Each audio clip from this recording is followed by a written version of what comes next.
Hey GU homies! It's hard to believe that Easter was a whole week ago, but Jesus is still our risen Savior and He's still on His throne, and I'm extremely excited about that, and we can celebrate that every week if we want to. So I wanted to share with you guys a verse from Philippians 4, and I'm sure that you guys have heard this passage before, but I just can't help myself because it just seems so applicable to everyone's situation right now. I know that a lot of you guys are probably pretty bummed about spring sports being canceled and school not coming back this spring, but I want to let you guys know that people back in biblical times, they had these hard times too. Nobody shies away and pretends like just because you believe in Jesus, your life is going to be a cakewalk. So let's hear from Paul. He says that I know how to live on almost nothing or with everything. I have learned the secret of living in every situation, whether it is with a full stomach or empty, or with plenty or a little, for I can do everything through Christ who gives me strength. Even so, you have done well to share with me in this present difficulty. So right there, Paul he's talking about real life. He's saying he's been on, mountaintops where everything is just peachy, and he's been in prison in a nightmare situation, and he's gotten through all of it. And not by his own strength, but because Jesus was with him the entire time, and he will always be with him.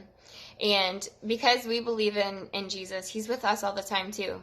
And he's going to empower us. He's going to get us through this situation because he promises that. He promises that he will never leave us or forsake us. So if you guys are struggling with, missing your friends, missing school, missing sports, just what have you, I want you guys to remember that it's hard, and I'm not going to minimize that.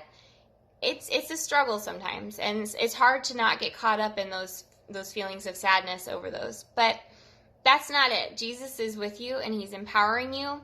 And it also talks about how Paul is really thankful to his community for being there for him in these times. And I want you guys to remember that you're always free to call me or the other leaders and chat or cry or vent or share good news. We'd love to hear good news too. But that's not where it ends. Yes, there's the gloomy of life, but there's also the good. Jesus rose from the dead, and we celebrated that last week, and we can celebrate that every week. And a little bit earlier in the same chapter, there's another verse that I just absolutely love. And it says in verse 8, "And now, dear brothers and sisters, one final thing. Fix your thoughts on what is true and honorable and right and pure and lovely and admirable. Think about the things that are excellent and worthy of praise. Keep putting into practice all that you have learned from me, everything you have heard and seen me do. Then the God of peace will be with you."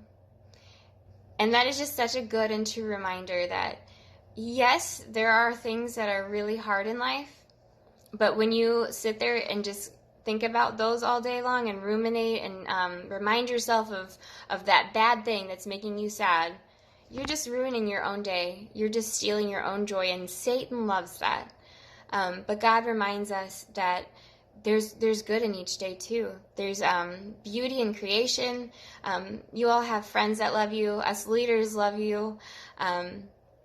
And Paul charges us to keep our minds on those things, to keep our minds on Christ and heaven and the good that we can do in his name in this world. So I just want to charge you guys and challenge you with that. That when you do struggle with the boredom of these days, that you don't find earthly ways of filling that time or that void or that sadness, that you seek Jesus, because you can do all things. You can get through anything because Jesus will give you the strength to do so. So I hope you guys have a good week. It's nice chatting with you. Until next time. See you later.